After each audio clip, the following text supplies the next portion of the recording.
இருக்கக்கூடாது. ஏன்னா அந்த நாட்டில் ஏற்கனவே சஸ்பெண்ட் செய்யப்பட்ட பிரதமரை டிஸ்மிஸ் செய்ய நடவடிக்கை எடுக்கிறாங்க. 37 வயசுலேயே அவங்க பிரதமர் பதவிக்கு வந்து உலகத்தையே திரும்பி பார்க்க வைத்தார்கள். ஆனால் என்ட்ரி எப்படியோ எக்ஸிட்டும் அவ்வளவு வேகமாக இருக்கிறது.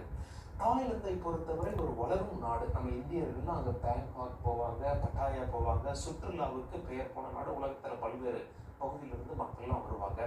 கம்போடியா அப்படி கிடையாதுங்க. அங்கே சுற்றுலாவுக்கு பெருசாக யாரும் போகிறதில்ல.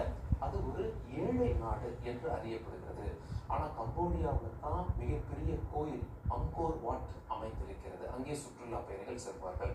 கம்போடியாவை பொறுத்தவரை கம்போடியா ஒரு ஏழை நாடு என்றாலும் சீனாவின் ஆதரவு கம்போடியாவுக்கு இருக்கிறது.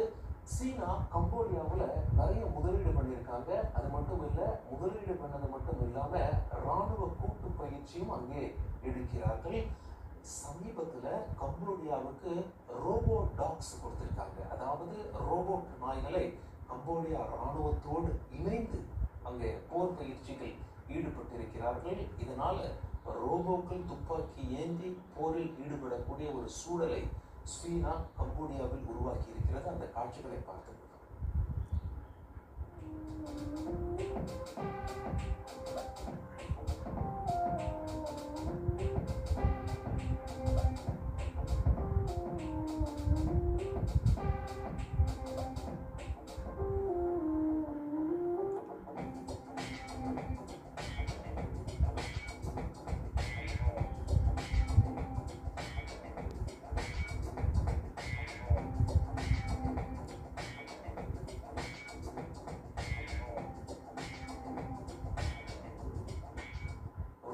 நாய் எப்படி துப்பாக்கி எடுத்து போய் சுடுது பாருங்க. அதாவது போர்க்களம் என்று வந்தால் இப்பொழுது வேற ரகத்தில் மாறிவிட்டது.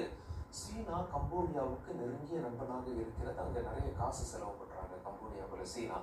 தாய்லாந்து இன்னொரு பக்கம் அமெரிக்காவையும் நண்பனாக வைத்திருக்கிறது, சீனாவையும் நண்பனாக வைத்திருக்கிறது. ஆனால் ஒருவேளை சீனா இங்கே ஆதரிக்கிறது என்று தாய்லாந்துக்கு சப்போர்ட்டாக அமெரிக்கா முழுமையாக இறங்கினாலோ, அல்லது இரண்டு பெரிய நாடுகள் அங்கே வந்து இந்த இரண்டு சிறிய நாடுகள் மூலமாக போரில் மறைமுகமாக குதித்தாலோ, இது ஒரு போர்க்களமாக மாறக்கூடிய அபாயம் இருக்கிறது என்று சொல்லப்படுகிறது.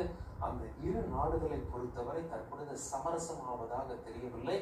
நீண்ட நாள் பகை, சண்டை ஆரம்பித்து விட்டது. சுமார் 12 பேர் உயிரிழந்திருக்கிறார்கள். அதில் 11 பேர் அப்பாவி பொதுமக்கள் என்று சொல்லப்படுகிறது.